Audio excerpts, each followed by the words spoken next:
रामपुर नाम का एक छोटा सा गांव था जहां लोग मिलजुल कर खुशहाल जीवन जीते थे। उसी गांव में एक छोटा सा परिवार रहता था, 4 सदस्यों का। छोटी बेटी आरोही पढ़ाई में बहुत तेज और चंचल स्वभाव की थी। मानती अपने स्वादिष्ट खाने के लिए पूरे गांव में मशहूर। पिता महेश अपने खेत से ताजी सब्जियां तोड़कर बाजार भेजते थे। महेश रोज अपनी ताजी ताजी सब्जियां ठेले पर सजाकर गांव में ले जाता था। सब्जियां एकदम फ्रेश और हरी भरी होती थीं। फिर भी खरीदने वाले लोग। बड़ी बेटी राधा शहर के कॉलेज में पढ़ाई करती थी। कॉलेज की छुट्टियां शुरू होते ही वो मन में ढेर सारी खुशियां लेकर अपने गांव रामपुर लौट रही थी। रास्ते भर उसे अपने घर माँ के हाथ का खाना और गांव की सादगी याद आ रही थी। गांव जाने की खुशी उसके चेहरे पर साफ झलक रही थी। राधा गांव पहुंचकर घर के आंगन में कदम रखती है। शांति और आरोही उसे देखकर हैरान रह जाते हैं। राधा, तुम यहाँ? तुम तो शहर में कॉलेज की पढ़ाई करने गई थी ना? अचानक घर कैसे आ गई? बेटा, सब ठीक तो है ना? कहीं कोई परेशानी तो नहीं हुई? सब ठीक है। कॉलेज में छुट्टियां पड़ गई थीं, इसलिए मैं अपने गांव आ गई। सोचा आप सबके साथ कुछ दिन रहूं। मुझे आप सबकी बहुत याद आ रही थी। माँ आपके हाथ का स्वादिष्ट खाना, छोटी की प्यारी प्यारी बातें और बाबा का प्यार भरा समझाना, इन सब के बिना मन ही नहीं लगता था। दीदी, आप सच में हमारे साथ रहोगी? बहुत मजा आएगा। हम दोनों साथ साथ खेलेंगे, पूरा गांव घूमेंगे, नदी किनारे जाएंगे, खेतों में दौड़ेंगे। दीदी, अब तो रोज धमाल होगा। अरे छोटी, हम खूब खेलेंगे, पूरा गांव घूमेंगे, नदी के किनारे जाएंगे, बहुत मजा करेंगे, खूब धमाल मचाएंगे और हाँ, पढ़ाई भी करेंगे। ठीक है, मजा भी और मेहनत भी, दोनों साथ साथ। हाँ हाँ, तुम दोनों बहनें खूब घूम लेना, दिल भर कर खेलना। लेकिन उससे पहले राधा, तुम हाथ मुंह धो लो बेटा, मैं तुम्हारे लिए खाना लगाती हूँ। दोनों बहनें साथ बैठकर खुशी खुशी खाना खा रही थीं। गांव लौटकर राधा का मन सुकून और अपनापन महसूस कर रहा थी। बेटा, तुम्हारी पढ़ाई शहर में कैसी चल रही है? कॉलेज में सब ठीक है ना? कोई परेशानी तो नहीं होती तुम्हें? माँ, सब ठीक है, पढ़ाई बहुत अच्छी चल रही है, मैं मन लगाकर पढ़ रही हूँ, हर विषय समझ में आ रहा है, आप बिल्कुल चिंता मत करो माँ। दीदी चलो ना, गांव घूमते हैं, नदी के किनारे चलते हैं, वहाँ ठंडी हवा चलती है, खेतों के बीच बीच में घूमेंगे, कच्चे रास्तों पर चलेंगे, पीपल के पेड़ के नीचे बैठेंगे, बहुत अच्छा लगता है वहाँ। दीदी, गांव में कितना सुकून है, आपको भी बहुत अच्छा लगेगा। हम गांव घूमेंगे, नदी के किनारे जाएंगे, बहुत मजा करेंगे और खूब धमाल मचाएंगे। हाँ मेरे बच्चों, तुम गांव घूमने चले जाना, लेकिन पहले अपना सारा खाना पूरा खत्म कर लो। खाना खत्म करके ही बाहर दोनों बहनें नदी के किनारे आ जाती हैं। चारों ओर गांव की ताजगी फैली होती है। नदी के साफ पानी में खिले कमल झूम रहे होते हैं। दूर खेतों में किसान मेहनत से काम कर रहे होते हैं। पानी में मछलियां मस्ती से तैर रही होती हैं और किनारे घास पर खरगोश शांति से घास खा रहे होते हैं। छोटी, देखो तो गांव कितना सुकून से भरा है, यहाँ की हवा में कितनी ताजगी है, नदी का पानी कितना साफ और ठंडा लग रहा है, हर तरफ शांति ही शांति है, मन करता है यहाँ हमेशा के लिए रह जाऊं। हाँ दीदी, गांव में बहुत सादगी है, लेकिन अब यहाँ लोग कम रह गए हैं। कोई पढ़ाई के लिए शहर चला गया, कोई काम करने के लिए, कुछ लोग तो हमेशा के लिए ही शहर बस गए हैं।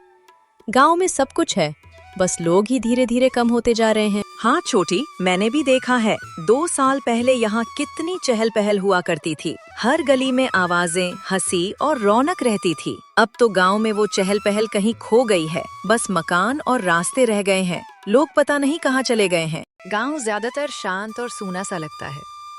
इधर उधर बस कुछ ही बच्चे खेलते हुए दिखाई देते हैं। उनकी हल्की सी हंसी सन्नाटे को तोड़ देती है। आरोही अपने चंचल मन से सोचती रहती है कि वो अपनी दीदी के साथ भी ऐसे ही खेल खेले। दीदी के साथ मस्ती करने का ख्याल उसके चेहरे पर मुस्कान ले आता है। दीदी देखो, सब बच्चे खेल रहे हैं, मेरा भी मन कर रहा है खेलने का, आप मेरे साथ चलो ना, आप रहोगी तो और मजा आएगा, थोड़ी देर ही सही, हम भी खेल लेते हैं, प्लीज दीदी, मना मत करना। अच्छा ठीक है छोटी, चलो हम भी खेलते हैं, तुम इतना कह रही हो तो मना कैसे करूं? आज तुम्हारे साथ बच्चों की तरह खेलेंगे, हंसेंगे, दौड़ेंगे और दिल भरकर मस्ती करेंगे। आरोही और राधा बच्चों के साथ खेलने लगती हैं। दोनों की हंसी और बच्चों की खिलखिलाहट से माहौल खुशियों से भर जाता है। थोड़ी देर के लिए सारी चिंताएं पीछे छूट जाती हैं। खेलते खेलते राधा भी फिर से अपने बचपन में लौट आती है। आंगन में बैठकर राधा धीरे धीरे आरोही को पढ़ा रही होती है। किताबों के बीच सवाल जवाब चलते रहते हैं। कभी राधा समझाती है, कभी आरोही मुस्कुराकर जवाब देती है। दीदी, आप शहर में क्या क्या खाती हो? वहाँ तो बहुत अच्छे अच्छे खाने मिलते होंगे ना?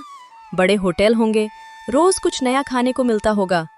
शहर का खाना गांव से अलग होता होगा ना? बताओ ना दीदी। हाँ, छोटी शहर के कुरकुरे मोमोज तो कमाल के होते हैं। ऊपर से एकदम क्रिस्पी, अंदर से नरम और गरम गरम उनकी खुशबू ही ऐसी होती है कि देखते ही खाने का मन करने लगता है। मेरे तो हर बार मन करता था कि बस रोज ही उन्हें खाती रहूं। वाकई बहुत ज्यादा टेस्टी होते हैं। सच में दीदी, इतनी टेस्टी होती हैं? कुरकुरी मोमोज सुनकर ही मेरा मन करने लगा है। अगर इतनी कुरकुरी और गरम गरम होंगी तो खाने में कितना मजा आता होगा दीदी। दीदी चलो ना, घर पर ही कुरकुरे मोमोज बनाते हैं और साथ में उसकी चटनी भी बनाएंगे। अरे तुम दोनों बहनें इतनी चुपचाप क्या बातें कर रही हो? काफी देर से देख रही हूँ, दोनों के चेहरे पर बड़ी मुस्कान है। जरूर कोई मजेदार चर्चा चल रही होगी, मुझे भी तो बताओ। माँ दीदी बता रही थी कि शहर के कुरकुरे मोमोज कितने टेस्टी होते हैं। सब लोग उनकी बहुत तारीफ करते हैं। सुनकर मेरा मन करने लगा है। माँ, आप हमारे लिए कुरकुरे मोमोज बना दो ना, घर पर ही बना दो, और साथ में उनकी चटनी भी प्लीज। माँ, मुझे बहुत खाने का मन हो रहा है। माँ, कुरकुरे मोमोज बनाना मुश्किल नहीं है। पहले मैदे की पतली परत बनाते हैं, उसमें सब्जियों की स्टफिंग भरते हैं, फिर मोमोज को हल्का उबालकर तेल में कुरकुरा होने तक तलते हैं और लाल चटनी के लिए लाल मिर्च, लहसुन और टमाटर पीसकर थोड़ा सा पकाते हैं। अच्छा ठीक है मेरे बच्चों, मैं तुम्हारे लिए कुरकुरे मोमोज बनाती हूँ। हमारे खेत से ताजी सब्जियाँ लाऊंगी, फिर उन्हीं सब्जियों से मैं तुम्हारे लिए कुरकुरे मोमोज तैयार करूंगी। शांति अपने खेत में जाती है और वहाँ से पत्ता गोभी, गाजर और ताजे टमाटर तोड़ती है। सब्जियों से भरी टोकरी वह अपने सिर पर रख लेती है। खेतों की पगडंडी से चलते हुए वह धीरे धीरे आगे बढ़ती है। फिर पूरा परिवार साथ बैठकर कुरकुरे मोमोज खाता है। मोमोज खाने में भी बहुत अच्छे होते हैं और देखने में भी बेहद स्वादिष्ट लगते हैं। सबके चेहरों पर खुशी झलक रही होती है। माँ, ये कुरकुरे मोमोज खाकर तो मजा ही आ गया। इतने क्रिस्पी हैं कि खाते ही आवाज आती है। अंदर से भी कितने स्वादिष्ट हैं। मेरा तो मन ही नहीं भर रहा। ऐसे मोमोज तो मैं रोज खाना चाहूंगी। माँ, आपने जो ये कुरकुरे मोमोज बनाए हैं ना, ऐसा स्वाद तो बड़े बड़े रेस्टोरेंट में भी नहीं मिलता। इतने क्रिस्पी और इतने लाजवाब हैं। मैं तो कहती हूँ आप गांव वालों को भी ये कुरकुरे मोमोज जरूर खिलाइए। मुझे पूरा भरोसा है सबको बहुत पसंद आएंगे। देखना माँ, आप बहुत जल्दी पूरे गांव में फेमस हो जाओ गई। हाँ शांति, बच्चे बिल्कुल सही कह रहे हैं। तुम्हारे बनाए कुरकुरे मोमोज वाकई खास हैं। अगर तुम पूरे गांव में खिलाओगी तो लोग तुम्हें कुरकुरे मोमोज वाली के नाम से जानने लगेंगे। अरे वाह, अब तो मुझे कुरकुरे मोमोज वाली बना ही दिया आपने। फिर तो अब होना ही पड़ेगा फेमस। शांति ने कुरकुरे मोमोज की सारी तैयारी पूरी कर ली है। चटखेदार लाल चटनी कटोरी में दमक रही है। कढ़ाई में तेल जोरों से उबल रहा है और उसमें पड़ते ही मोमोज सिजल सिजल की आवाज करने लगते हैं। पल पल में मोमोज गरम गरम क्रिस्पी क्रिस्पी करे करे होते जा रहे हैं और उनका रंग सुनहरा गोल्डन बनता जा रहा है। शांति उन्हें धीरे धीरे पलटते हुए मुस्कुरा रही है। रसोई खुशबू से महक उठी है। गांव के बीचों बीच नदी किनारे अपना छोटा सा ठेला लगा दिया है। ठेले को पूरी तरह सजा दिया गया है। कढ़ाई में गरम गरम कुरकुरे मोमोज रखे हुए हैं। साथ में लाल और हरी चटनी इतनी लाजवाब दिख रही है कि देखते ही मन ललचा जाए। पूरा ठेला चमक रहा है और उसके चेहरे पर एक अलग ही खुशी साफ नजर आ रही है। अरे बहन जी, ये ठेले पर क्या रखा है? पकौड़े हैं या गुजिया, या फिर कोई नया खेत वाला प्रयोग है? तेल में ऐसे उबल उबल कर सुनहरे क्यों हो रहे हैं? खुशबू तो ऐसी आ रही है कि भूख खुद चलकर यहाँ आ गई। ये बताओ, इसे कहते क्या है और ये आखिर है क्या? भाई, तुम सही बोल रहे हो। मैं भी यही सोच रहा था कि ये चीज आखिर है क्या।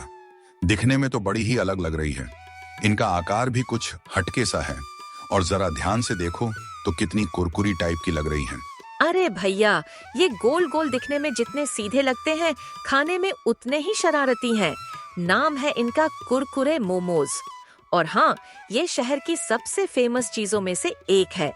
अब गांव में भी धमाल मचाने आई है। दोनों ने मोमोज का पहला कौर लिया और बस चेहरे अपने आप खिल उठे।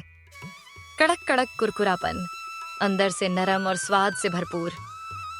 खाते ही समझ आ गया, ये मोमोज नहीं, मजा है। और वो भी पूरे मजे के साथ खाए गए। अरे बहन जी, ये तो कमाल की चीज निकली। दिखने में अलग, खाने में गजब। ऐसा कुरकुरापन तो हमने मेले में भी नहीं खाया। लगता है आज गांव को भी शहर वाला स्वाद मिल ही गया। धीरे धीरे शांति के मोमोज की खुशबू पूरे गांव में फैलने लगी। हर दिन लोग चखते, मुस्कुराते और दूसरों को बताते। अब तो हाल ये था कि पास पड़ोस ही नहीं, दूसरे गांवों से भी लोग दूर दूर से शांति के कुरकुरे मोमोज